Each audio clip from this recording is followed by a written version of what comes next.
Welcome to this afternoon session at the International Service Learning Forum, sponsored by NYLC. My name is Julie Rogers Bascom, and I'm excited to welcome you to this session. This session we have named this session, Our Motivations Matter, Self-Assessing Service Learning Community Engagement. So we're excited to have so many folks join on the call.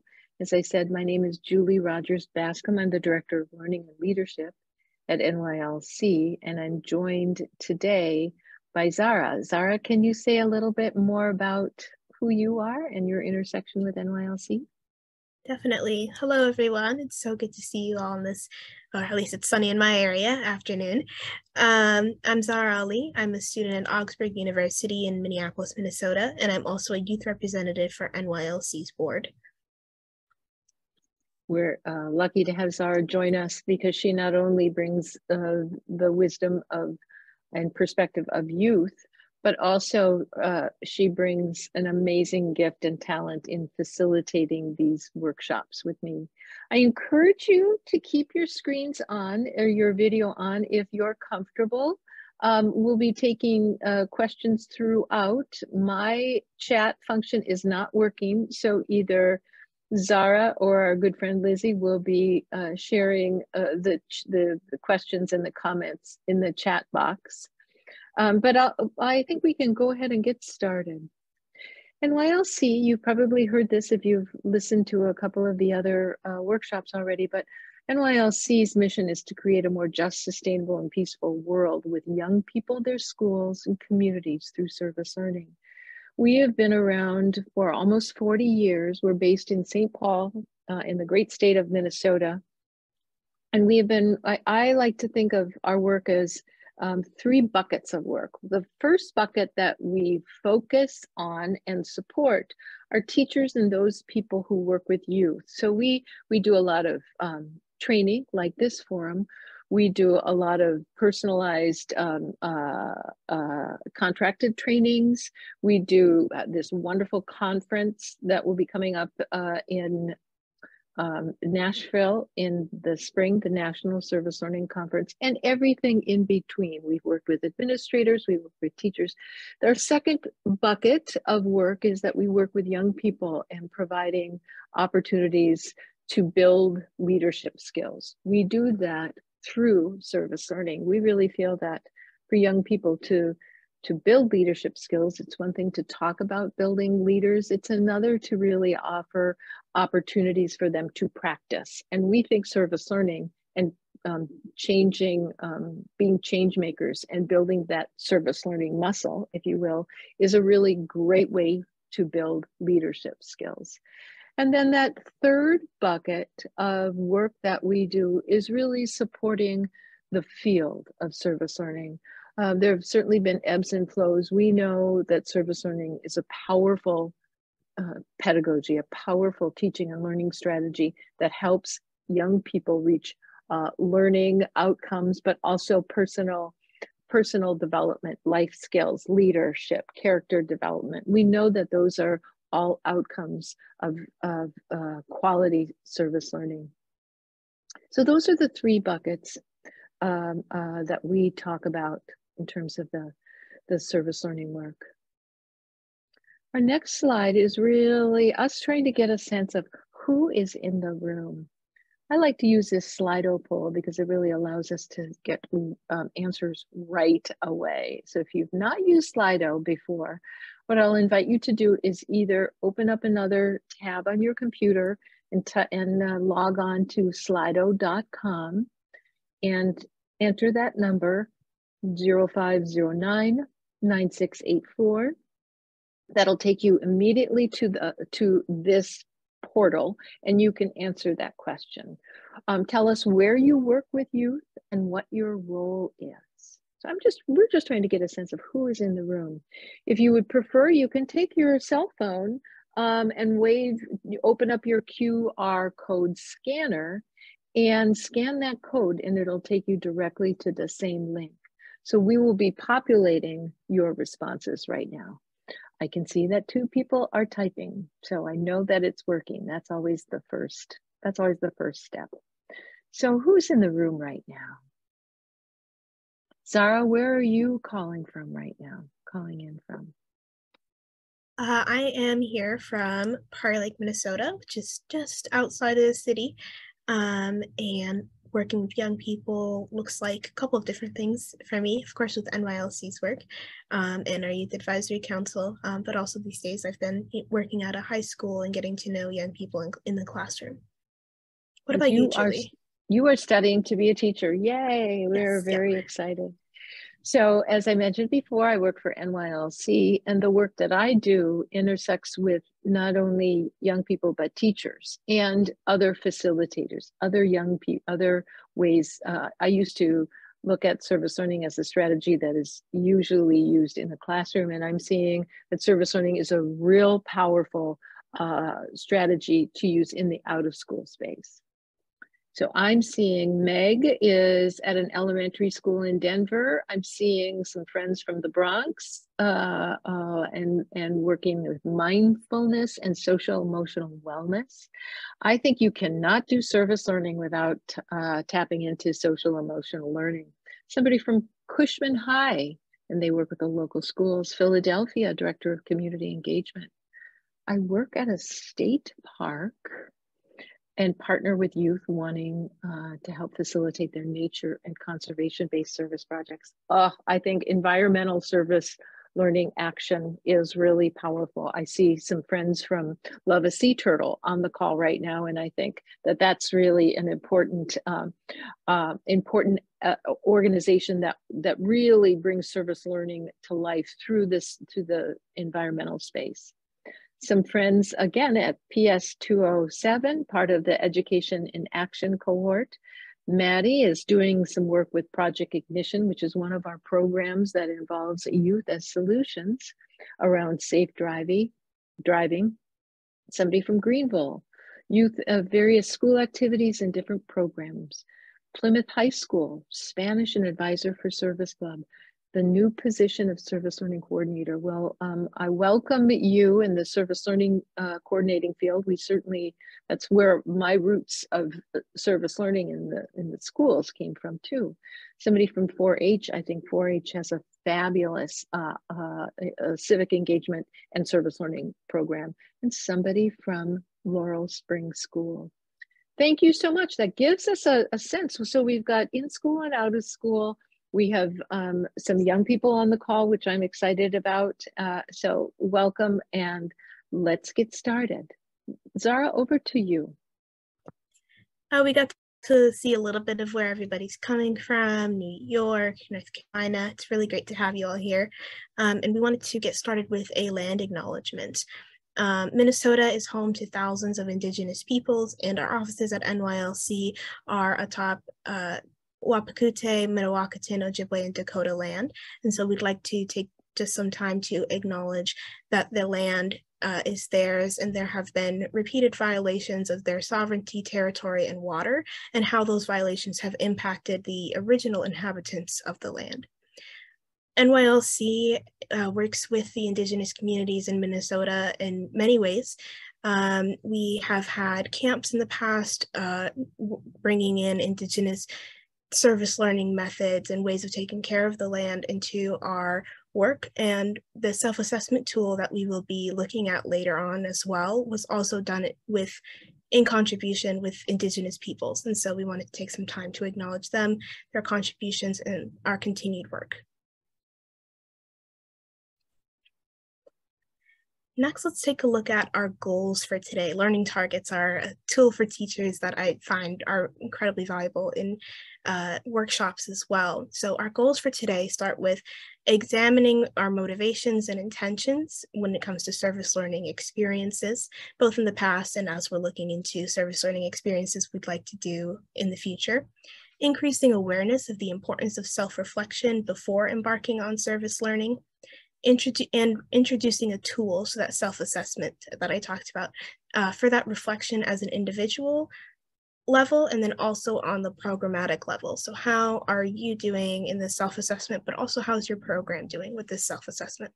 The self-assessment is part of how we fulfill our mission. It's still a work in progress. We've taken our previous work and feedback that we've gotten from individuals through doing workshops like this one, and we are looking forward to your feedback as well as you take the self-assessment.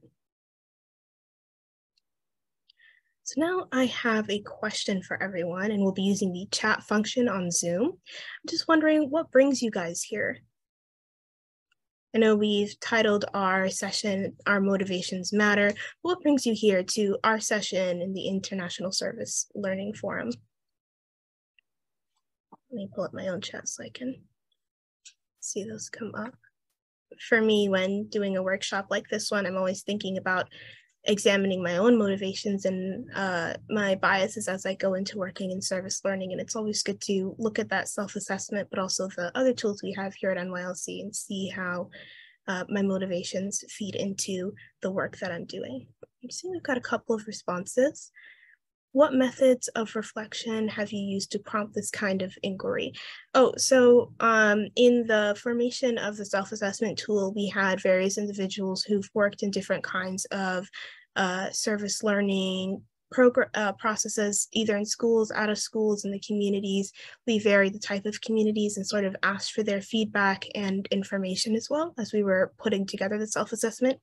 And then as we've led a couple rounds of this workshop, we ask for feedback at the end and use that feedback to then reassess the tool and see if it's still being relevant and reaching the values that we want to be examining in the assessment. Learn new best practices and ways to increase capacity from others.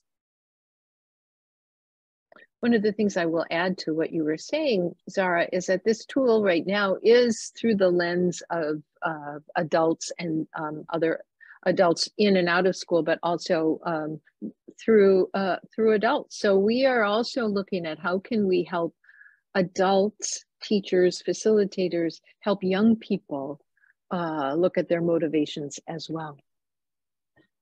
Mm-hmm. From the Cushman School, to get a better understanding of how motivation plays a pivotal role in the way we work in our communities. Absolutely.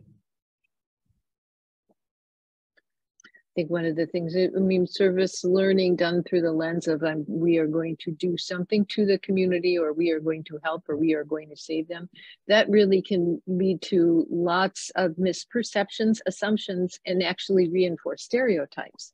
That is one of the center foundations of the beginnings of this tool. Mm-hmm. Meg Zimmerman shared, we have done service projects. Oh, 1 second, I lost it. Okay, we have done service projects in learning a lot with our students in various different capacities and are always looking for ways to make it better. Bringing in equity-based mindsets and motivations is huge in doing the work with all learners, starting with our littlest. I definitely agree. Service learning is a constant process. You're always in some stage and reflecting constantly as you're working through it. So there's always ways to make it better. I agree. Since this is a new and limited time position, I want to be able to set up a good program that will be suitable and worthwhile. I want to be able to make service opportunities accessible to all and create a new school culture of service. Definitely. That's a really aspirational goal. To help students get involved in our community through service learning. Learn how to engage students in service learning and incorporate reflections to help them understand their why. That's very important, why you're doing this work. Lead students to understand their motivations for volunteering. And then McAllister also shared, right now we're doing service opportunities, but not always connecting with learning. Mm-hmm. I think we hear that a lot, and when I say that community service and service learning are different than each other, I think it's important to know that getting started is what's most important. And so when we talk about stages and when we talk about quality service learning, we also recognize that it's important to get started and getting your toe wet and baby steps towards quality. It doesn't happen overnight. We ready to go to the next slide, or we have one more comment? We have three more. I come to learn how to increase chances of helping as many people as possible by giving them what they need, either through different methods than what I've learned or furthering methods that I have learned. Better ways to strengthen meaningful community partners that both benefit the community and the school. And lastly, Angela shared, how will this help our youth fund board bridge differences within the 14 districts of Lorain County? That sounds like a very specific question, and I'm sure we will, after the workshop, maybe have a further conversation to discuss that.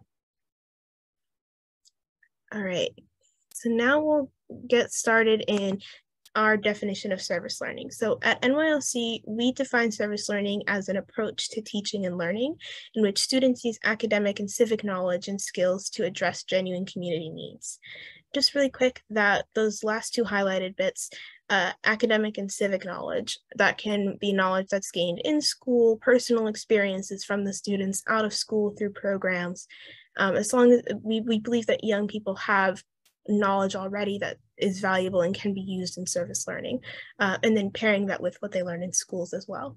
And addressing genuine community needs. We want to be finding the root causes to these issues and making sure that we are addressing as close to that root cause as we can.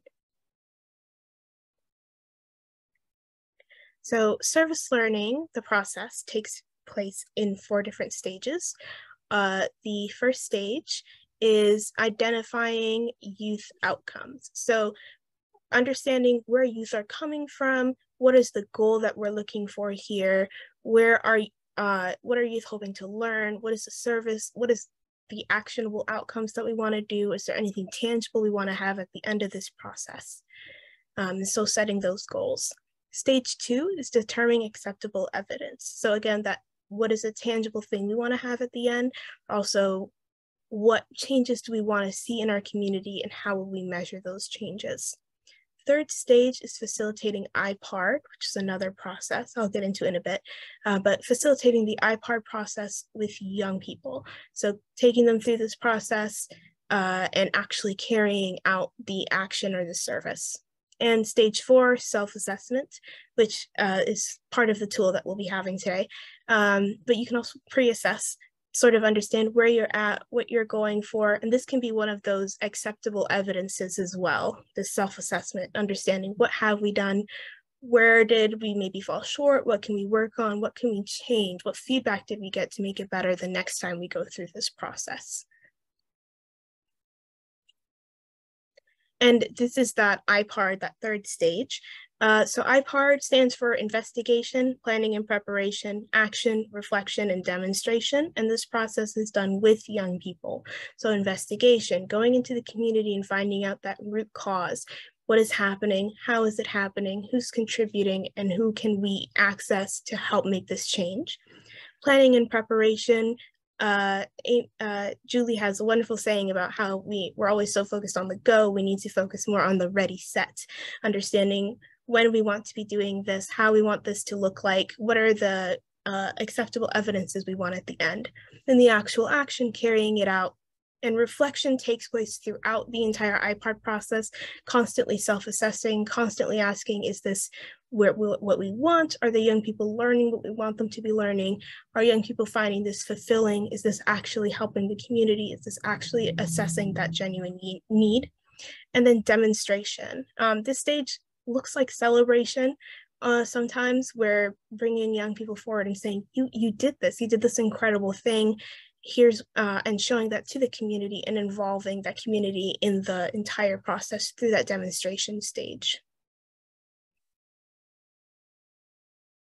Thank you, Zara. That was a quick overview of the very complex and important process of service learning. We always talk about how service learning is a process, not just a project. Thank you, Zara.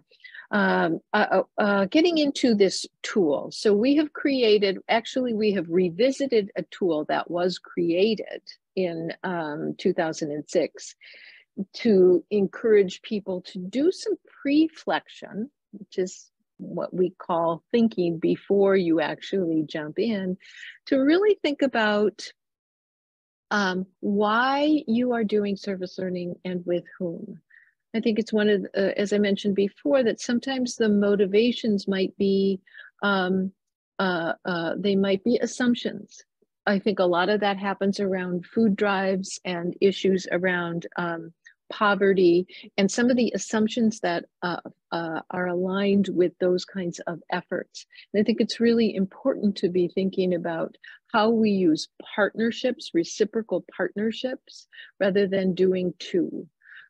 Case in point, if any of you have heard any of my workshops, I often talk about making blankets for a homeless shelter. Young people made blankets, they delivered them, they were the wrong size. They didn't stop to ask and see what was needed. What they did was make a project or do some kind of a project that they assumed was right. They ended up making blankets that weren't the right size for the mats that the men sleep at the homeless shelter. So kind of the why is really important. And so look at this tool as something that you do before, and this is an adult tool at this point, before you really jump into your planning process. And so we have revisited two tools. We actually created a book, and I don't know if you'll be able to see that. It's a equity and service learning. I can't do that very well when I have these backgrounds on, but it's called Equity and Service Learning, and it's an assessment guide that really helps you assess for community engagement. It is on our website. It is free. I will be giving you a link to it shortly. Actually, if you want to pull it up right now while we're giving you some background, Lizzie will put the link in the chat. We'll be able to use that tool because we will spend around 10 or 15 minutes actually digging into one of those tools today, because I think it's important for us to dig in. A little bit about the background into, well, before we go there, I have a question for you that maybe we can use the chat, or I always welcome people to turn on their mic and respond. How might one's intentions impact a service learning experience? How might intentions, motivations, assumptions impact a service learning experience? Feel free to put something in the chat or turn your mic on and share. Maybe you have an experience that is coming up, maybe a story that you might share. Let's take a moment to pause and please share your ideas. Sarah, what are you seeing in the chat? I'm give them a few moments to type out their answers. Okay. I'll share a quick story. I was working with a group of fourth grade teachers. The teacher in a suburban school was friends with a teacher who was at a school that served young people, fourth grade, who were experiencing homelessness, had experienced homelessness, or were highly mobile. Two very, very different communities and backgrounds. So they decided they wanted to do a service learning project together. So they actually found an issue where they could, both schools could have impact on, and it wasn't charity, it wasn't the affluent school giving to the school that had more limited resources. They came up with labeling, it was part of their science curriculum, labeling storm sewers. So they came together in a neutral space. They had somebody from the watershed district come and give some education, some background on water and where it goes, and storm sewers or catch basins, whatever you might call them in your community. And so the young people went out in teams, in different groups, some from each of the schools, and they would go out in teams and label the storm sewers. in addition, they also did some education where they created door hangers so they could educate the community on what's important and why it's important not to have things go into the storm drains. So a very collaborative, working towards the same goal, intentional, very intentional about their why. I bet there's some things in the chat right now. Yep, from the Cushman School, the intention could affect the work because there won't be the same care that goes into the work. Definitely. Amina shared, one's experiences may affect their service learning project. Absolutely, absolutely. We're bringing all of our knowledge and all of our experiences and all of our emotions as well that are tied to those experiences into these service learning projects, and those can impact our intentions. Alyssa shared, often intentions are very well thought out and planned, but may overtake the necessities and the detail of the project. Definitely. Mm-hmm. Vin shared, it is important to have a team so that bias is limited and the most good can come out of the service learning project. Madeline and an opportunity to learn a little bit more about our biases because we all have them. We all have bias. Yeah. Madeline shared, if a student has a negative intention, it can impact the group of people having that experience. Absolutely. And Cushman added as well. And overall, I would like to think that they would want to be doing the work and enjoying helping the cause. Definitely. Rebecca shared being extremely passionate. Thank you. So a little bit of the background on this. Thank you for those responses, because that really helps. It's real easy for us to stand here and just kind of deliver content. And it's so important that we hear your perspectives as well. And I think that helps us, you know, as reflectors to go deeper into this work. This original research was done in 2006 by 3 very wise and powerful women. And they really titled their work around the missionary ideology, that the idea of missionaries who maybe went into a community to try to save or rescue other people.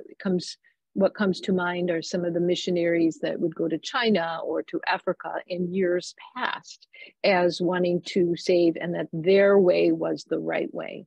So their research centered around that, and they came up with this tool. We have not changed the tool because it was based on research, but we have added some more content leading into the tool and post the assessment, just for us to continue this important reflection. Also, this next step really also included some work from Broken Leg, Bentro, and Bachern, a book that they published on reclaiming youth at risk. They talked about, these 3 researchers talked about that youth need 4 things for growth. They need belonging, they need generosity, they need mastery, and they need independence. So those attributes really guided our work. And our work began last year, where we had different people, 2 continents, somebody from South Africa. We had somebody who was an expert in cultural responsive teaching, another person who did a lot of work around diversity, equity, and inclusion. We had a young person, and we had several of the NYLC's service learning staff to really look into this tool to see how we can relaunch it and re-engage people in looking at the motivations behind. So again, I keep coming back to this word, and I jumped the gun and started talking about pre-reflection before the slide, but really our purpose is for us as educators and people who are working with young people to think about some of these questions before we really dig into the work. We talk a lot about the importance of quality service learning, the 8 standards of quality service learning. And so this is one of those tools to help us address the issue of of diversity. And I don't mean diversity in terms of just racial diversity, but I really mean perspective. I think that's really an important aspect of that standard of quality service learning. So Zara, can I throw it over to you? Absolutely. One thing that's very important, and part of the reason that we brought back the self-assessment tool, is we want to be focusing on social justice. So without the critical self-reflection, without the preparation beforehand, this preflection, it becomes a disrespect to the community, and it devalues the work that you're doing, and it can reinforce those inequitable systems and be really harmful to the community. Our goal is to not just go into this community with just good intentions and no real research done about how these issues are affecting the community. We want to be finding those root causes, those social issues, and think about how we can work with the community, not just for them. We're not just doing a nice thing. We want to be creating real equitable change. So how do we do that?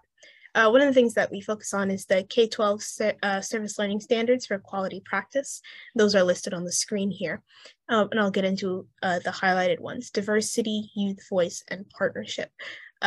Julie talked a little bit about diversity first, but diversity of perspectives among students and in community partnerships. We want to be involving not just one group of families in the community, but as many diverse perspectives that are affected by this issue as we can.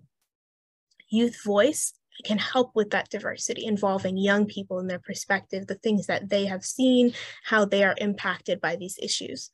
And partnerships, we want to be making sure that those partnerships are reciprocal and the beneficiaries are central to the entire design.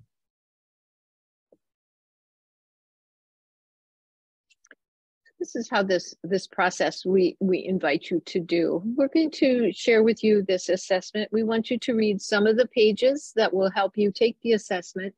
So you do the assessment, and then we're going to have some discussion and moments to reflect on how this might impact the work that you are doing. So I'm going to give you just a quick overview. It is a 70-some page document, actually 40, maybe a 30-page document, not as long as I thought it was, but where you are going to zero in on once you download this assessment tool is on certain pages to take the assessment. We're going to spend about 10 minutes with some music playing in the background. And this, again, there's no right answers. Just be honest with yourself. Nobody sees this. I was doing this presentation last week and somebody said, do we have to hand this in? No. This is about thinking about the questions and how that might impact you. Once the assessment, you'll see these 4 pages that we will really focus in on in the book. On pages 13 and 14 is the assessment. Page 15 is the tool, is the scoring sheet. That always makes it sound like there's a winner or a loser, and really, quite frankly, this is not a graded thing. This is just to be to have a time to think about these questions. And then that last page, 16, there are some reflection questions for you to consider as we come back together, because I'm hoping to have a conversation, a little deeper conversation. So to access this equity and service learning self-assessment tool, I'd like you to go to, you can scan that code and you can put it on your phone. Although if you put it on your phone, it's sometimes hard to do the fillable assessment. If you go to nylc.org/resources, it will take you to a page where you click on equity and service learning. It brings up the page. If you download it, then you are able to do it with a fillable format. That's a lot of words. Are there any questions? Does that make sense? If people are finding it, give me a thumbs up. If you're having a hard time accessing it, please turn your microphone on and I can help you get to a space where it's usable. And again, if you want to just look at the assessment, as I said, we'll take about 10 minutes. If you want to look at the assessment to review those questions, so we can come back and have a conversation. Anything in the chat, Zara? Lizzie is working on answering the questions. So thank you so much for that, Lizzie. Great. There's a nice little break, little musical interlude. Thank you, Zara, for embedding that music in the slide. I really appreciate it. I am going to invite us to go into a very short breakout room just to do some conversation, just to meet a couple of other people. It will be a really short, maybe 5-minute breakout room. The questions, what stories come to mind? I know that there are certainly stories that came to my mind when I first did this. And after having taken this assessment, do you process the information differently? If yes, how? And do you see applications for this in your own practice or in your own teaching?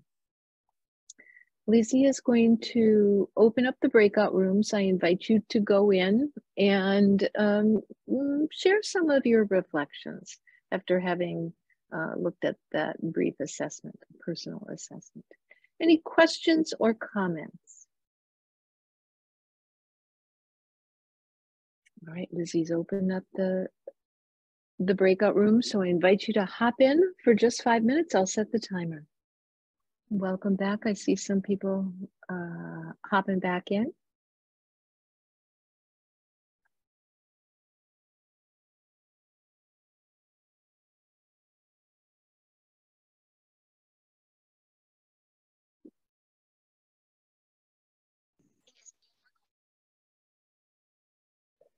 Oh, and I see Justin. Hello, he's one of our heroes. Hi, Justin. Hi. Nice to see you. Glad you're with us. He's one of our change. You're welcome. He's one of our change makers, one of our young change makers. Thank you. You're welcome. Welcome back, everyone. Zara, over to you. Thanks, Julie. So we are going to start, actually, I'm going to stop sharing my screen because I want to make sure I can see everybody. There we go. And we're going to get started actually by asking for a reflection from each of the breakout rooms. What did you guys talk about? What does your conversation look like?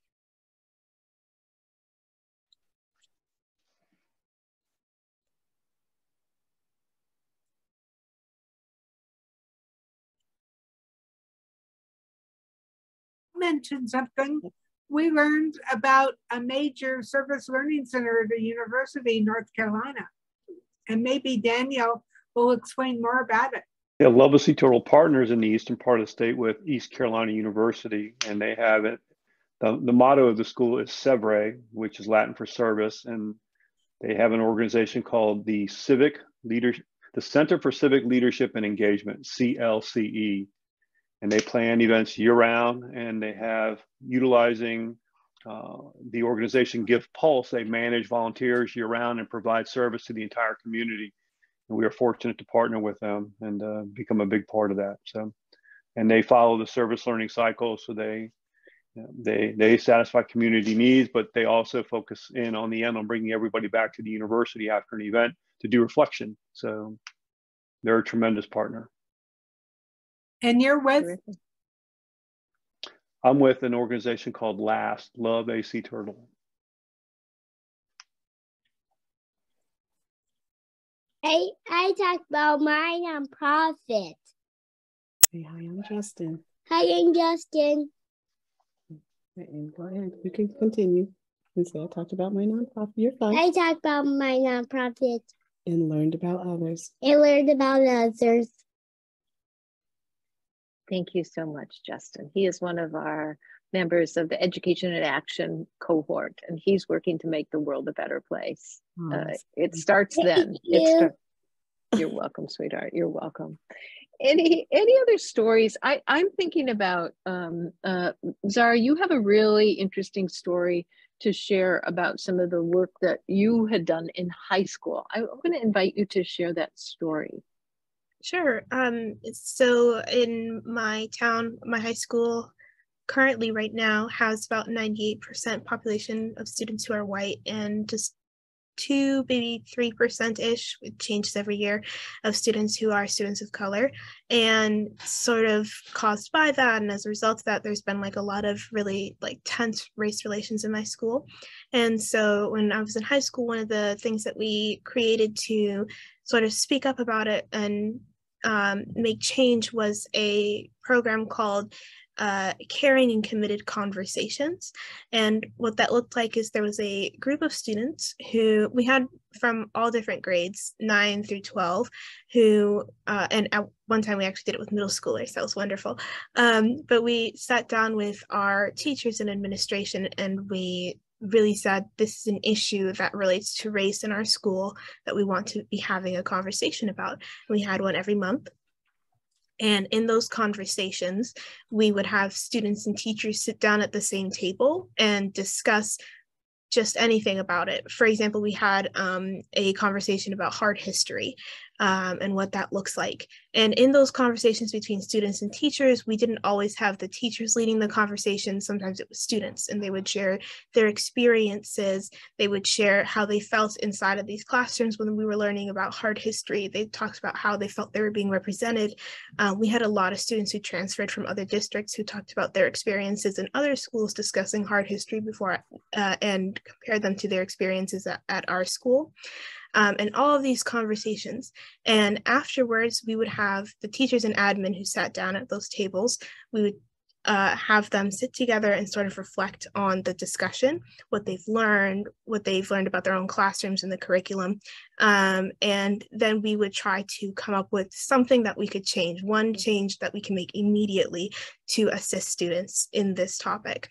One of our topics we did was on our English curriculum and how students were learning about To Kill a Mockingbird. And from the conversation, we found out that teachers were presenting it in a way that focused on the white savior nature of the book and less about how racism existed during that time. And so we wanted to give students were learning about the book in 9th grade. And so we moved it up to 10th grade and 11th grade so that students would have more time to learn about what racism was like before they got into this book, and would then have a special lesson focused on not about how it was about white saviorism, but about the racism during the time. So we created some meaningful change, and it didn't always work, but we were still having those conversations, and teachers were then getting that input for students and bringing it into their classrooms. Mm-hmm. Thank you, Zara. Thank you. Any other stories that came up for y'all? A story that came up for me when I first started doing this, I told you about that school where there was a partnership between a suburban school and an inner city school. Well, this same school, there were a few parents who were excited about being involved in the school and wanted to help parents from the suburban school. And so they had been hosting a yearly event where they invited an author to speak at the school, the suburban school. And so they wanted to share that with the students from the city school, the urban school. So the school did not have a bus. So they took care of that cost, which was appropriate because they weren't able to share. But what ended up happening, because the suburban school was mostly white, what they wanted to do is have each of the classrooms invite 1 or 2 students from the urban school. So it ended up where there were 2 kids of color in each of the classrooms. I fought against and against and against this because what it did is just reinforce some stereotypes, and it also was not it wasn't reciprocal. And what it ended that partnership because it was not reciprocal, and it was not about really working with. It was about charity. It was about feeling that I have more, therefore I'm going to feel better if I give some of what I have to somebody who doesn't have it. That sometimes service and service learning stems from a charity background, but if it continues in that mindset, then we are not changing a system. We are not changing a system. Well, we share those stories just to get us to think. And I know we didn't give you a whole lot of time to do that assessment. So I invite you to do it at another time, go deeper, do it with some colleagues. We want some feedback from this assessment as well. There is one for, as I mentioned before, there is one for an individual service learning practitioner or teacher who is using who is engaged in service learning. And there's also one for your program, a programmatic. How is your program ready to really use service learning with an equity lens? So we invite your feedback on that. Zara, do you want to lead us in a conversation or final reflection? Definitely. So I'm going to share my screen first, actually, so that I can sort of plan out what I'm going to be talking about. There we go. So this is a Jamboard, and the link for that should be going up in the chat shortly. And on this Jamboard, we have it split up by the Zoom breakout rooms that you guys were all in. I think we only had 3, but there's room for 4. And we have a question on each of these slides for your breakout room. Please share some steps you'd like to take to advance equity in your service learning. And we have some examples as well. Julie, do you want to help me go through some of the examples that are just on the screen right now? Absolutely. So somebody added, so we are collecting these over the course of doing this workshop. So we left some of the examples on each one of those pages. So what you do is I see it's populating right now, so that's terrific. Click that link to the Jamboard, and then you'll see that you can add, there should be a column on the left side. You can add a Post-it note. You can click that on and type in that Post-it note. So one person mentioned that they're going to consider language when they're talking about their partners. Code for me is we're going to help them or those people. That's code for me for some potential motivations to take a look at again. The other Post-it talks about, instead of me just throwing projects at them, meaning the youth, I would like for them to be heard and share what they want to get involved in. We should all be able to share our opinions. So that was an adult talking a little bit about some of the experiences that they were having with young people. In the middle of that Jamboard, there are arrows. So maybe you can point to that, Zara. You can find another page if the page that you're looking at gets filled up. So I invite you to take just a moment to talk about some of the steps that you'll take to advance equity in your service learning practice.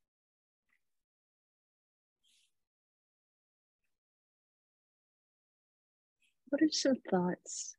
And maybe it's reading some more information. Maybe it's having conversations. Maybe it's starting off with a deliberate partnership with an organization. So you walk in and you say, what can we do together, rather than this is what I want to give you.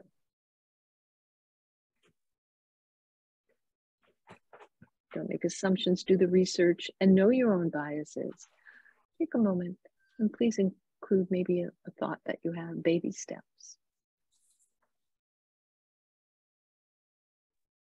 Yeah, I think the Jamboard is just view only. So we'll get that new link in a moment.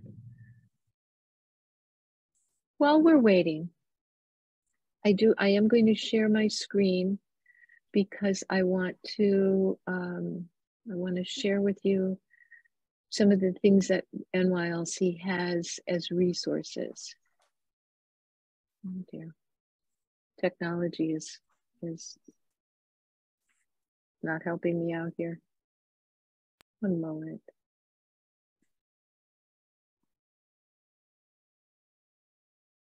Because we have a lot of resources that I would really love to share with you. They are all free resources on our website.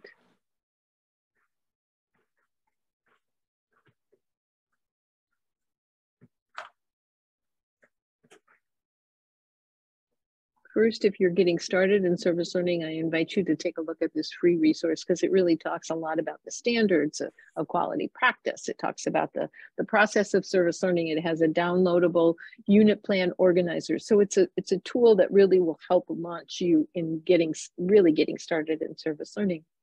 If you're looking to go deeper into service learning design, service learning by design by Dr. Sue Root is really based on understanding by design from Wiggins and McTee, the backwards planning process, which we use in the work that we are doing. It is very edu-speak. It is brilliantly written and has a lot to offer if you're in at a space where you're designing curriculum. Other resources we have, we wrote this next section of books. These are 3 different age grade specific. It's the process of service learning. We call them the engage books. There's one for elementary, one for middle, and one for high school. And it really takes you through 14 weeks of activities. So it's a plug and play program. You can do that. You can do it in after school. You can do it in an advisory. I've had lots of teachers who have used this and applied it to their process of their unit plans. So feel free to take a look at that. The same with these books. These are subject specific and they're based on the Sustainable Development Goals. We have 8 of those on our website. Again, nylc.org/resources, and they're free to download, step by step, with learning goals as well.